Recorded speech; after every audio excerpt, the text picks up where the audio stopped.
Tout a commencé il y a un mois. Je rentrais chez moi après une visite désastreuse. Pour faire court, nous ne nous entendons pas. Après une énième dispute avec mon père, je n'avais qu'une seule envie. Fuir. M'éloigner aussi vite que possible. Je roulais sur une autoroute déserte, au milieu de nulle part, quand mon GPS a soudain commencé à déconner. D'abord, il indiquait que j'avais quitté l'itinéraire alors que j'étais toujours sur la route. Puis, il m'a redirigé vers un chemin étroit, sans nom, qui n'était même pas répertorié sur la carte. Normalement, jamais je n'aurais suivi une telle direction. Mais ce soir-là, j'étais épuisé, agacé et désespéré de trouver un endroit où boire un café et m'effondrer sur un lit. Je me suis dit que ce serait peut-être un raccourci. Le chemin serpentait à travers une forêt dense, si sombre que même les phares de ma voiture peinaient à en éclairer les abords. Une étrange sensation m'envahissait, celle d'être observé. Par moments, je croyais apercevoir des formes pâles bouger entre les arbres, mais chaque fois que je me concentrais, il n'y avait rien. Juste l'obscurité. Puis, soudain, les arbres se sont espacés, et je suis arrivé dans ce que je ne peux décrire autrement qu'un village sorti tout droit d'un conte de fées. Une pancarte en lettres blanches délavées annonçait « Bienvenue à Fairhaven ». Les rues étaient bordées de boutiques charmantes et de maisons pastel dignes d'une carte postale. L'air sentait la cannelle et les pins. Tout semblait parfait, trop parfait. Mais quelque chose clochait. Il n'y avait pas de voiture, pas de lampadaire. Et les habitants, ils me regardaient. Chaque personne que je croisais s'immobilisait et me fixait avec de grands yeux écarquillés. Pas de sourire, pas de salutation, juste ce regard figé, inhumain. J'aurais dû partir à cet instant.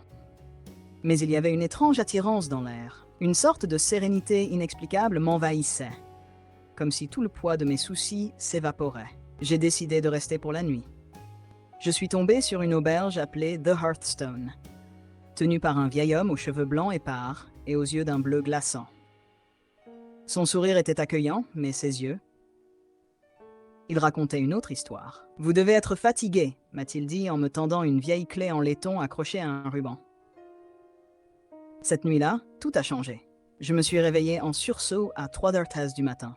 Des murmures, comme un souffle collectif, résonnaient à l'extérieur de ma fenêtre. Lorsque j'ai osé regarder, j'ai vu un cercle parfait de villageois, debout dans la rue. Leur posture était étrange, trop rigide, leurs têtes levées vers le ciel, leurs bouches grandes ouvertes. Quand j'ai entrouvert la fenêtre pour mieux entendre, tous ont tourné leur tête vers moi d'un même mouvement, leurs yeux vides fixant directement les miens. Je n'ai pas dormi cette nuit-là. Le lendemain, la ville semblait à nouveau calme, paisible. Trop paisible. J'ai tenté de questionner l'aubergiste sur ce que j'avais vu. Il m'a simplement répondu « Fairhaven a ses particularités ». Mais son ton laissait deviner qu'il en savait bien plus qu'il ne voulait l'admettre. À partir de là, les choses ont empiré. Chaque tentative de quitter la ville m'a ramené au même point. La route, le panneau « Bienvenue à Fairhaven » et cette sensation croissante que la ville elle-même m'observait.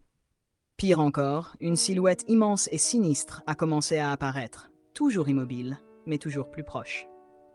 Finalement, j'ai compris. Fairhaven n'était pas un simple village. C'était une prison, un piège vivant, alimenté par une entité ancienne et malveillante. Cette chose, au centre d'un cercle de villageois figés, semblait se nourrir de ceux qui s'égaraient sur son territoire. La fin est inévitable. Je ne suis plus moi-même. Mes mains s'allongent, ma peau pâlit, et les murmures, ils ne sont plus autour de moi. Ils sont en moi.